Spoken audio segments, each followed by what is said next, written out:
Welcome to Red Flags and Real Love, hosted by Virginia McConnell, dating and relationship pattern coach, specializing in narcissistic abuse recovery and someone who has lived everything she teaches. This show is about recognizing the patterns that keep us stuck, leaving what's hurting us, and rebuilding into something real. Here's your host, Virginia McConnell. All right. So today on episode 1 of Red Flags and Real Love, I'm your host, Virginia McConnell. And I actually want to start with a question. Have you ever looked at your relationship history and noticed something? Like, not just that the relationships were hard, but that they were the same kind of hard. Different person, different name, different face, but somehow the same dynamic, like the same feeling, the same ending.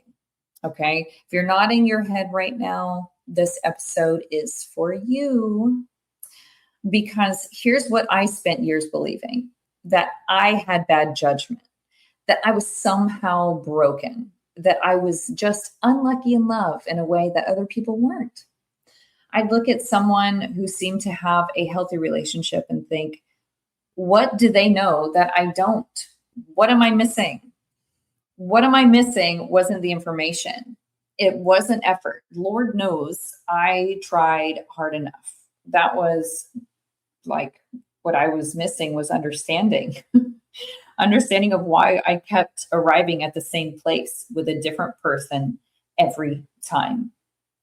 Okay, so that's what this episode is about. Not the person, not the relationship, the pattern underneath it. Because once you understand the pattern, and I mean like really understand it, not just intellectually, know it exists, everything changes. Okay. I didn't come to this work from a textbook only. Like, I came to it from real life. I've navigated toxic relationships for most of my adult life, and including my childhood life. For a long time, I genuinely didn't have a language for what was happening. I just knew that relationships felt hard in a specific way, like that I always seemed to end up in the same place, exhausted, depleted, smaller than I started. And here's what nobody was telling me. It wasn't about the people I was choosing. It was about what I had learned love was supposed to feel like. Because here's the thing about patterns. They don't start with the person you're with now. They don't even start in adulthood. They start much earlier than that. In the environments where we first learned what love looks like. Okay, so like young, when we're children, through childhood, what it costs, whether it's safe, whether we deserve it. Okay, so during my second marriage, I was also dealing with a health crisis. I was diagnosed with functional neurological disorder. It's a condition that required me to relearn how to walk, talk, and drive. And everything I had taken for granted about functioning in my own body had to be rebuilt from the ground up, like completely start over. I didn't know how long it was going to last, if it was ever going to go away.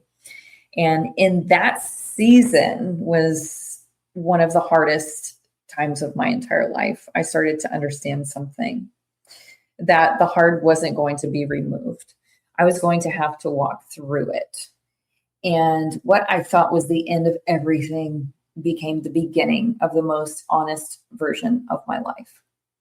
I started doing the real work, not reading about patterns, like actually sitting with them, tracing them back, understanding where they came from and why they had been running my life for so long. And what I found changed everything. I wasn't broken. I wasn't unlucky. I had a pattern, and patterns, unlike luck, can be changed. So that's why I do this work. And that's why I started this podcast. So let's talk about the pattern, what it actually is, where it comes from, and why willpower alone has never been enough to change it.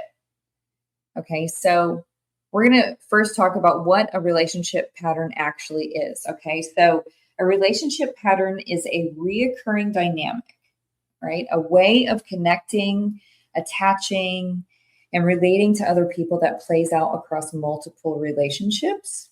So, regardless of who the other person is. So, it could be, romantic, work, family, children, doesn't matter, siblings, doesn't matter. And here's what makes patterns so tricky is they feel like chemistry. They feel like attraction, or they feel like love. Okay. So in many cases, it's familiarity. It's your nervous system recognizing something it's felt before. The person who makes your heart race might not be exciting. Like, they might just be familiar. And familiar, when you grow up with chaos and inconsistency or painful experiences, familiar feels like home, right? So even when home wasn't safe. So where these patterns come from, this is the part that changes everything for people when they really hear it. Okay, so pay attention to this. Your relationship patterns didn't start with your first boyfriend or girlfriend. They started in your first relationship, okay? The one you didn't choose, the one with your actual caregivers, okay? Not necessarily parents, but caregivers, okay? The ones who were around you the most, all right? And as children, we are hardwired to attach, okay? So we need connection to survive, like literally. And so we develop strategies based on what we observe. If love was consistent and available, we learn that connection is safe. If love was inconsistent, sometimes warm, sometimes cold, sometimes present, sometimes completely absent, we learn that love requires effort to maintain. That we actually have to work to keep people close to us. Okay, if love felt conditional, like it could be withdrawn at any moment, taken away from us, we learn to be careful. We learn to be small and be little, to not take up too much space, to be whatever version of ourselves was most likely to keep the peace. So, a people pleaser. I know that we've all heard that before, right? So these aren't conscious decisions. They're nervous system adaptations. Okay, so from your core. And they work in childhood. This is exactly what they're made to do, right? They're made to protect you as a child, and they help us navigate the environment we're in. The problem is that most people carry those same strategies into adult relationships where they no longer serve them, and then wonder why the same thing keeps happening, right? Okay, so I'm going to talk about the 4 most common patterns that I see. In my work, I see 4 patterns come up again and again. So you might recognize yourself in one of these or a combination of. And the first one I'm going to talk about is the pursuer. So this is when someone pulls away, the pursuer chases, right? So we're going to send more texts. We're going to try harder. We're going to try more. We're going to put more effort in to close the distance. And the more someone withdraws, the harder the pursuer works. And this pattern usually develops when love felt inconsistent growing up, like when attention had to be earned and maintained. Connection required constant effort. Okay, and then we have the distancer. The distancer pulls back when things get close, when intimacy feels uncomfortable. So intimacy does feel uncomfortable. Relationships feel suffocating after a while. There's often an attraction to the chase. So more attraction in the beginning of the relationship. And then someone who's hard to read feels exciting. While someone who's stable and available actually feels boring.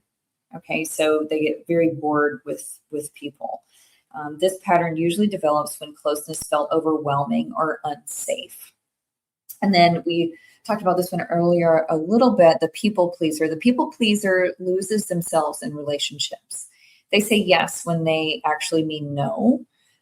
They apologize for things that aren't their fault, and they prioritize everyone else's needs. And somewhere along the way, they just like completely stop knowing what they want. And this pattern usually develops when love felt conditional, when keeping the peace felt safer than being honest, and was safer than being honest. And then we have the rescuer. So the rescuer is drawn to people who need them. They find purpose in fixing, helping, carrying. They're often incredibly empathetic, and they feel other people's pain very deeply, but consistently end up in relationships with people who are more broken than available, right? So this pattern usually develops when their worth was tied to being needed. Now, again, remember that there could be a combination of as well, and none of these are character flaws. I want to be very, very, just point that out again. None of these are character flaws. Okay. None of them mean something is wrong with you. They're just adaptive strategies that made sense at some point when you were younger, or at some point, at any point. Younger is literally a minute ago, right? So they're your nervous system doing what it learned to do. And the work is not to shame yourself for having them. Like, they're there for a reason. And, the work is to understand them well enough to start doing something different, right? So we need to do something different about that. And then the last part of this that I'm going to talk about is why willpower just isn't enough. So here's why people stay stuck, even when they know they have a pattern. Knowing something intellectually and changing it at a nervous system level are two completely different things. Like, you can know that you tend to chase unavailable people. You can know it, like journal about it, talk about it in therapy, read every book about it, and still feel that pull, like, towards someone who doesn't text you back for 3 days. Still feel the anxiety when someone is too available, or still feel the familiar pull of a dynamic that your nervous system recognizes as love, right? So, and it's actually not love. It just recognizes it as love. And because the pattern isn't just a thought, it's a felt experience, right? An emotion. It lives in the body, and it operates below the level of logic, which means changing it requires more than awareness. It requires actually experiencing something different, like emotionally, learning to tolerate and eventually choose what feels unfamiliar. And it's going to be like so crazy and wild, right? So learning to recognize the difference between chemistry and familiarity, learning to trust your nervous system with new information over time. And that's the work. Like, that's what Break the Patterns, my signature course, walks you through. It's not willpower. It's not affirmations. Like, it's a real framework for understanding where your pattern started and what it's actually going to take to interrupt it. So I want to leave you with something before we wrap up. If you've been in the same relationship more than once with a different person, I want you to hear this. You are not broken. You are not unlucky.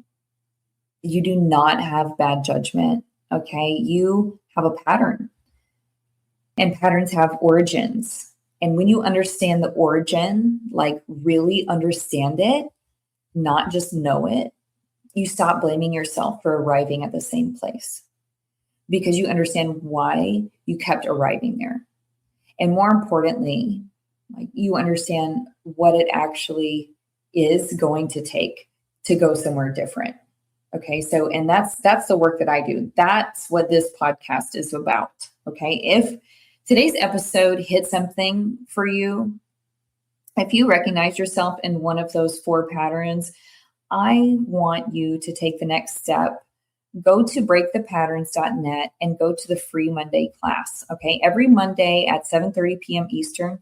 It's live, it's free, and it's module 1 of my Break the Patterns signature course, which is exactly what we talked about today, but we go in deeper and we have exercises, a workbook, and you actually can use the exercises and do everything throughout the week. You have access to that as well. So not just Monday.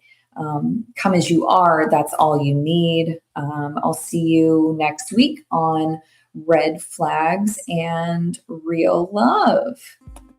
That's it for this episode of Red Flags and Real Love. If anything Virginia talked about today resonated with you, visit breakthepatterns.net and join the free class every Monday at 7:30 p.m. Eastern Standard Time. It's free, it's live, and it's the best place to start. And if you enjoyed this episode, please leave a quick rating wherever you're listening. It takes 30 seconds, and it genuinely helps the show reach more people who need it. See you then.